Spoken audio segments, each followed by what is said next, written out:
Corporate Finance OneNote Practice Problem. In this presentation, we're going to work a practice problem in OneNote. It'll be the second practice problem that will be similar in nature. We're going to be focusing in on the degree of leverage calculations, degree of operating leverage, degree of financial leverage, and the combined leverage. In the case where we have an increase in the volume, the sales volume, what will be the impact or the effect of an increase on our leverage calculations. Get ready, it's time to take your chance with corporate finance. Here we are in OneNote. If you would like to follow along in OneNote, you're not required to do so, but if you have access to it and would like to, we are in the 523 degree of leverage problem 2 in the practice problems section. Closing this back out, we're going to have our information up top. We'll read through the information and then we'll have a smaller component of that information as we go through the practice problem. So we have our sales price per unit is going to be $55. The fixed costs are going to be the $500,000. Variable costs, and we're going to break this out in a little bit more detail in that we're going to give us how many pounds it takes for 1 unit, which is often the case. You might see this in something like cooking or something like that, where you're trying to say, well, you know, how much is it going to take of a certain resource in order to make 1 unit of something? Well, you're going to have to break that down to the pounds and whatnot. So we have the cost per pound is going to be 35 cents. It's going to take 45 pounds, in our case, to make 1 unit of these 55 units. We're going to calculate the break-even point in units. Then we're going to calculate the degree of operating leverage. We will do so at 2 different levels of sales, one selling 20,000 and then selling the 35,000. We're going to assume that the annual interest is 30,000, and then we're going to calculate the degree of financial leverage as well as the combined leverage with that information, comparing and contrasting what will happen when there's an increase in basically the sales volume, in this case from 20,000 units to 35,000 units. First, let's start with the break-even point. Useful to have the break-even point to then consider how far away we're going from the break-even point as we produce more units. So we're gonna be increasing. Hopefully we're increasing the unit production away from the break-even point. Anything under the break-even point would of course result in a loss. So we're gonna have the break-even point units. Now notice we're not talking about the 20,000 units when we think about the break-even point. We're just figuring the break-even point. So ignore the 20,000 units here. This is simply the break-even point. So we're gonna have the fixed costs are gonna be the 500,000. Then we have the contribution margin in units, which will be then the unit price of the $55. That's how much we're going to sell them for. The variable cost is going to be a little bit more tricky because now we have the pounds that we need and the unit price per pound. So we're going to take that 0.35 unit price per pound times the 45 pounds we need for 1 unit. It's going to give us the 15.75, which is about 16. So notice we rounded out the pennies here, which it would be kind of nice to see the pennies, but note there's rounding there. So the 15.75 minus the 55, which would give us the 39.25. So it's about 39, really it's 39.25. If we then took our fixed costs of 500,000 divided by the 39.25, that's going to give us about 12,739. So once again, that's the break-even point in units. And we're thinking about the unit production levels of 20,000 and 35,000, those both being over the break-even point of 12,735. So we're just basically thinking about going further away from the break-even point at this point. If we went below the break-even point in terms of units of production, that would result in a loss. So now we want to think about the degree of operating leverage at the first level of production, that being the 20,000 units as opposed to the 35,000. So our degree of operating leverage, we have 2 calculations for it in essence. We have 3 ways we can express the first calculation, and then the second calculation being the percent change in operating income, percent change in sales. We'll think about this second one later. That can be a useful way to think about it. One, because it's just nice to know different ways to calculate one thing, because that's better understanding of it. But also, that might be useful if you're outside the company and you don't have the contribution margin, because you don't have a contribution margin income statement, you just have the normal income statement. But if you're internal to the company, you may have the contribution margin income statement when making decisions and calculating your leverage calculations. So we'll do that one here. We'll do the top one, and we'll look at this percent change calculation in a future presentation. So then we're going to take our information, calculate the degree of operating leverage at the 20,000 units. First, calculating the contribution margin. We're going to have the numerator and denominator. We'll calculate the numerator first in kind of like a tax return type of format to break it out in detail. We're going to end up with, on the right-hand side, both the numerator and the denominator, at which time we will divide them. So then we're going to say that the units sold are now the 20,000. 20,000 units sold. That's going to be basically X here in our calculation. The contribution margin per unit is going to be the 55 sales price, and then the 16 about on the cost. Because remember, the cost was actually the 0.35 times 45, which is 15.75. So the 55 minus the 15.75, so this minus the 55 would give us about 39.25, which would be more exact, 39.25. And then if we took the 20,000 times the 39.25, we're going to get the 785,000 contribution margin. So that's going to be our numerator then. So now we have our numerator. The denominator we can think of as operating income or contribution margin minus fixed costs, which is basically the operating income. We can calculate it this way as well, taking that same contribution margin minus the fixed cost, which is what we will do here. So we have the contribution margin minus the fixed costs. The contribution margin picking up that same number because we just calculated it. Then we have the fixed costs now being in our practice problem the 500,000. So the 500,000, so the contribution margin minus the fixed costs will be the 285,000. And then if we were to divide those two out, we would then be taking the 780,000 numerator divided by the 285,000 denominator, getting about 2.75. Again, there's going to be rounding, always rounding involved in these types of calculations. That's the degree of operating leverage. Remember that as the leverage goes up, that means that there's going to be more risk, but there could also be more benefit. If there's an increase, there could be a multiplier effect, which would increase good times possibly, and could have a multiplier effect if there's a decrease. Why? Because we're calculating the risk related to the fixed costs. So the fixed costs are risky because they don't change with the level of production. So if you were to have a decline then in sales volume, then you're going to have then the fixed costs will remain the same. They're not going to decline, and that's kind of a problem. Whereas the variable costs would decline. And if you have an increase in sales volume, you don't have to pay any more fixed costs, which is nice, and that could create a multiplier effect on an increase. So now we want to think about, well, what would happen then if we moved from 20,000 units to 35,000 units of sales of production? Well, now we're moving further away from the break-even point, so we're not below the break-even point. So typically, if you're in the positive and you're moving upwards in terms of production, if the fixed costs would remain the same, then you would expect the degree of operating leverage to go down. Why? Because as you go up, the sales will go up, the variable costs will go up in proportion to the sales. And when you think about the breakout then between the fixed costs and the variable costs, it's leaning towards the variable costs, which are the non-riskier ones, which fluctuate with the production level. So as you start to lean towards the cost structure being heavier on the variable costs, the degree of leverage will go down with regards to the risk of the fixed costs. Or you can also just think of it as the fixed costs themselves are less as related to the sales, and the fixed costs are what are risky. So if the sales are going up and the fixed costs are less material related to the increase in the sales, then you would think you would have less risk. You would think that the leverage would be going down. Let's test it out. We're going to then say that we are going to be calculating this for the 35,000 now. Same calculation for the degree of operating leverage, but now using the 35,000 units. We're then going to have the contribution margin, the numerator, calculated as the units sold, which is now 35,000.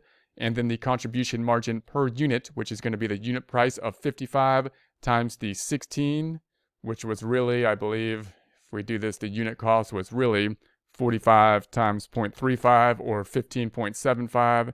So then if we subtract those two out, we're going to get the 39, or really we get the, so if I'm going to subtract those two out, we've got the 55 minus the 15.75 was 39.25, And then if we take that times the units that were sold times the 35,000, we get about 1,373,750. That's going to be our numerator up top. And then the denominator is going to be basically the operating income or contribution margin minus the fixed cost. Contribution margin we already have, so we're pulling that number over. The fixed cost then being the 500,000 given in the data. So then if we subtract those two out, we're getting our denominator of the 873,750. Then we can divide these two things out, being the 1,373,750 divided by the 873,750. That's going to give us our 1.57. So 1.57, that of course now being smaller than what it was before at the 2.75. So we can see that the increase in the sales volume does indeed increase the degree of operating leverage.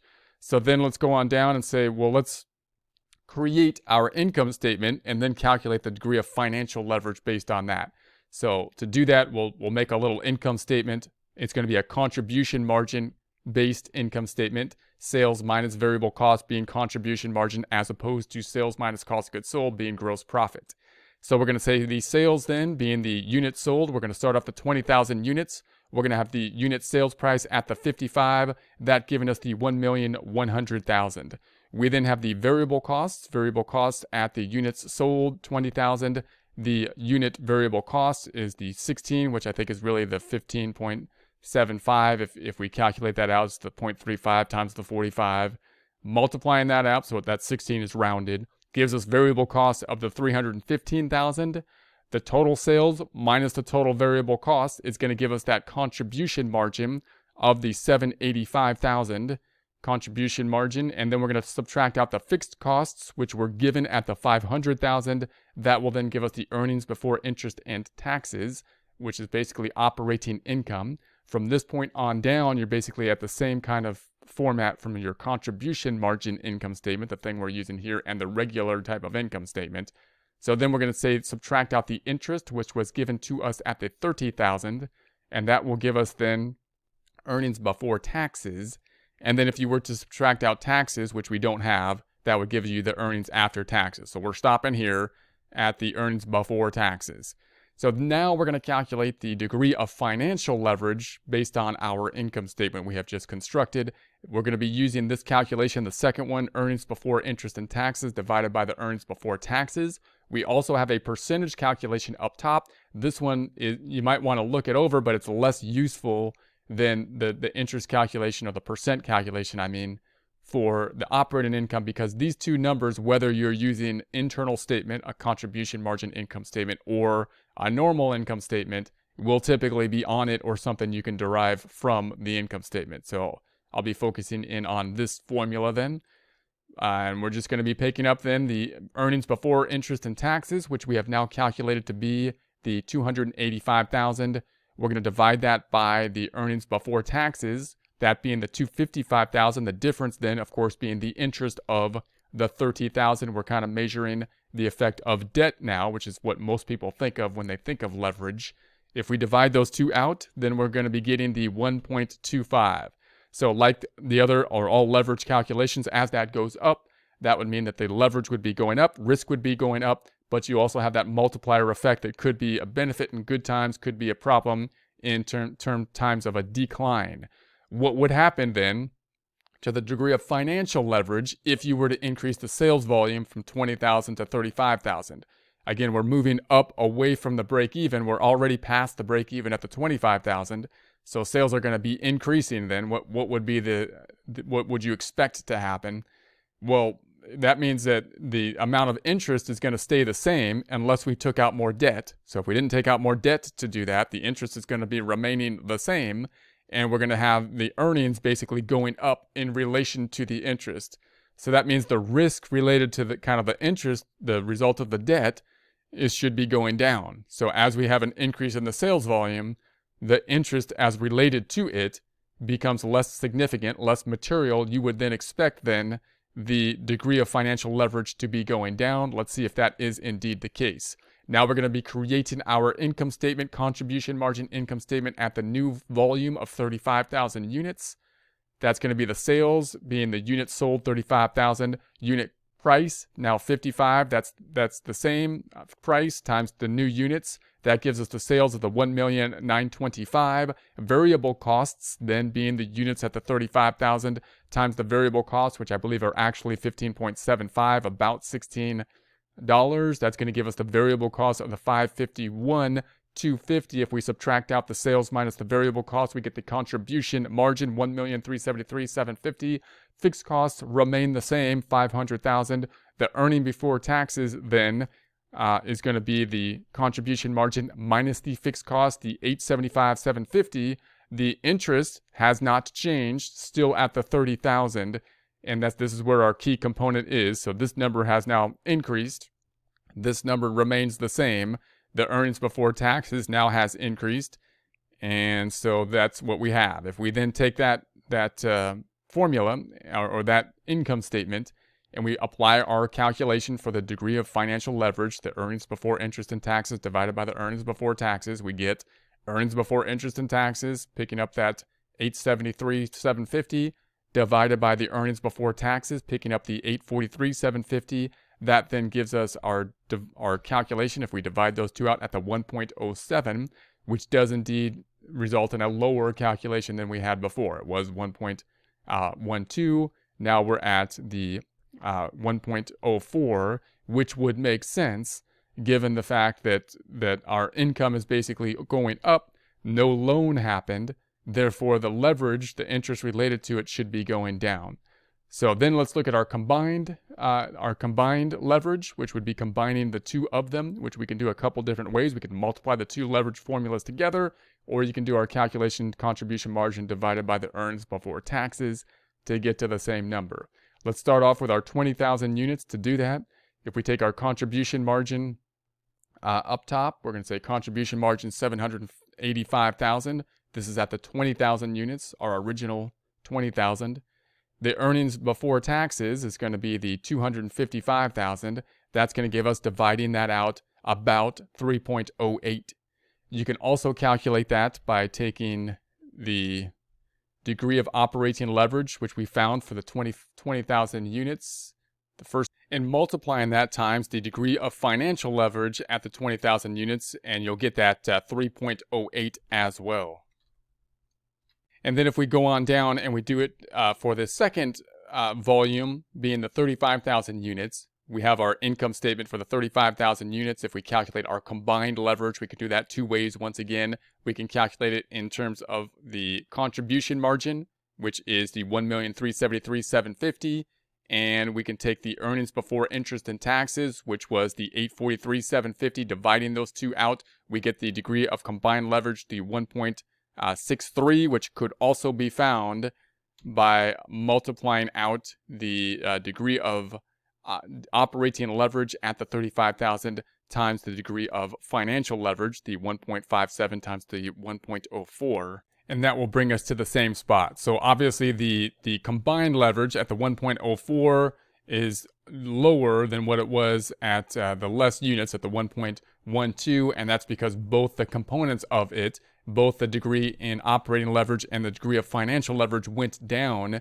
when there's an increase in the units that are being sold. The degree of operating leverage goes down because there was no change to the fixed cost now being less relevant compared to the total cost or to the sales, and therefore less risk there. That leverage ratio went down. The interest related to the financing did not change because we didn't take out any more debt. Therefore, it's going to be decreased as well with relation to the sales volume. So when you combine them together, the combined leverage ratio should be lower as well.